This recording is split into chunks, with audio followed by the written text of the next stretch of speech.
Howdy, YTPC. Scott the Night Train Piper here. And it is night, and I'm a train in the smoke. You know, every so often, you run into one of those blends that's just really unique and incredible. That's what I got in here right now.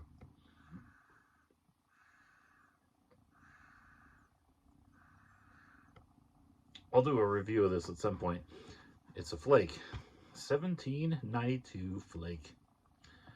Very new to me, but a very old tobacco. Sam Gawith. I think this is their original one that they made. And boy, this is an experience.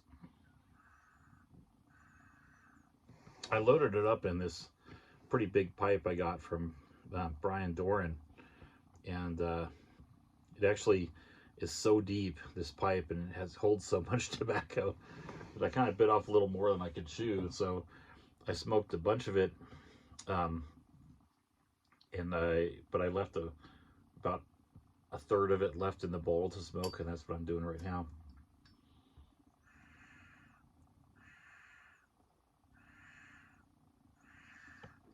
Gotta savor that last little bit. But I wanted to talk about my first job. It's been on my mind because somebody asked me at one point about that, and there was kind of a conversation about our first jobs with me and a couple of buddies. So my first job was a paper boy. Back in the day, this was the 1970s, they still had paper boys. I think I was 10 when I did this, and I lived in a small town called Livermore in California. I think we had about 40,000 people, maybe 30,000-ish, I don't know, in the town as a whole. And so there was two papers.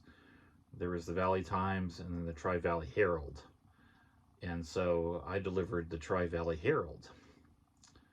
And I had about somewhere between 30 and 35 customers, something like that, on my block. It was actually more than my block. I think it was spread across about a 4 to 5 block area.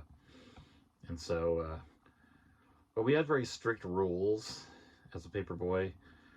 And so I'll get into kind of the daily life as a paper boy.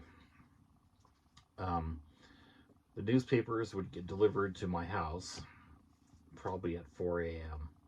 A big truck would pull up and they'd drop a bundle of papers. The bundle included the actual newspaper itself, pretty hot off the presses, pretty much, and it would include any inserts.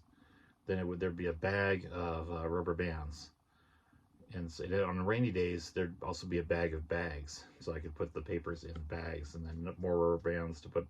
So I'd have to rubber band the paper, stick it in a bag, then rubber band the bag on rainy days. So, but the papers were not folded. So there was a particular way to fold them with the inserts. And so I had to fold them all first, put rubber bands around them all, then maybe a plastic bag if it's raining. And then Sundays were the worst. There was tons of inserts on Sundays. You know, back in those days, the Sunday paper was super thick, and it had, in addition to all the additional sections and the weekly stuff that the newspaper itself held, there was all the ads. Just tons of ads that went in there, and different inserts and of all sorts. So they were humongous. I would fold all those papers between 4 and 5 a.m., something like that, whenever the papers arrived, and I had to get them all delivered by, I think I had till 7:30 or 8 to deliver them all.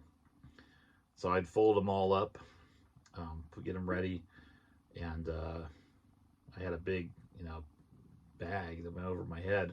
Basically, it had a bag in front and a bag in back, so that there'd be balance. I could fill them with approximately the same number of newspapers, so I wasn't lopsided. And my hands would get black with the ink. The ink was still fairly fresh on them, so all that folding and everything my hands would just get black, and I can still remember the smell of those things. Um, Not a terrible smell, but it certainly wasn't a pleasant smell after you folded about the 30th newspaper up. So, and then rules, I wasn't allowed to um, ride a bike. You think about a newspaper boy going around on their bike and just kind of tossing papers on the curb or on the stoop or on the porch, and that was not part of the rules. The rules I lived under was that I had to walk it. Now I could probably get a ride to the start of the location, but you weren't allowed to. You also weren't allowed to hitch a ride. Like my dad couldn't drive me around.